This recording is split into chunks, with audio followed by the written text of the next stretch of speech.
சென்னை புழல் மகளிர் காவல் நிலையத்தில் கணவன் மனைவி குடும்ப பிரச்சனையை விசாரித்த பெண் காவல் ஆய்வாளரை புகார் அளித்த பெண்ணும் அவரது தாயாரும் சேர்ந்து தாக்கியதில் மயக்கமடைந்த அவர் மருத்துவமனையில் அனுமதிக்கப்பட்டுள்ளார். கூடுதல் விவரங்களோடு இணைகிறார் நம்முடைய செய்தியாளர் கார்த்திகேயன். வணக்கம், விவரங்களை வழங்கலாம். காலை வணக்கம். சென்னை புழலில் குடும்ப பிரச்சனை வழக்கினை விசாரணை செய்த பெண் காவல் ஆய்வாளர் தற்போது தாக்கப்பட்டுள்ளார். இந்த புகாரினை அளித்த பெண் மற்றும் அவரது தாயார் இணைந்து தாக்கியதில் காவல் ஆய்வாளருக்கு காயம் ஏற்பட்டு தற்போது சென்னை பெரியார் நகர் அரசு புறநகர் மருத்துவமனையில் சிகிச்சைக்காக அவர் சேர்க்கப்பட்டுள்ளார். சென்னை புழல் காவல் நிலையத்தில் அனைத்தீர் மகளிர் காவல் நிலையம் செயல்பட்டு வருகிறது. இந்த அனைத்தீர் மகளிர் காவல் நிலையத்திற்கு பிரசித்திபா என்பவர் காவல் நிலைய ஆய்வாளராக பணியாற்றி வருகிறார்.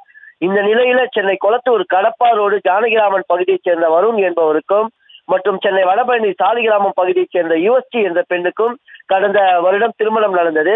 கணவன் மனைவியாக இருவரும் சேர்ந்து வாழ்ந்து வந்த நிலையில இவர்களுக்குள் கருத்து வேறுபாடு ஏற்பட்டு தற்போது இவர்கள் இருவரும் தனித்தனியாக வாழ்ந்து வருவதாக தெரிகிறது.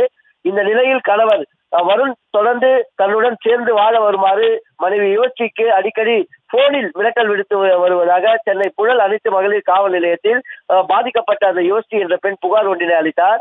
இந்த புகாரை அடுத்து கணவன் மனைவி இருவரையும் விசாரணைக்கு வருமாறு புகழ் அனைத்து மகளிர் காவல் நிலைய ஆய்வாளர் பிரசித்திபா காவல் நிலையம் அழைத்ததாக தெரிகிறது. இந்த நிலையில் இருவரிடமும் காவல் ஆய்வாளர் விசாரணை மேற்கொண்டு வந்தார்.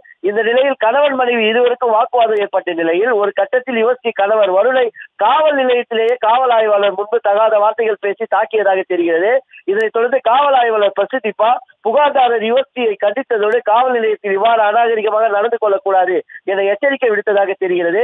இதனால் ஆத்திரமடைந்த புகார்தாரர் யுவஸ்ரீ காவல் நிலைய ஆய்வாளர் பிரசித்திபாவிடம் வாக்குவாதம் செய்து அவரையும் கண்மூடித்தனமாக தாக்கியதாக தெரிகிறது.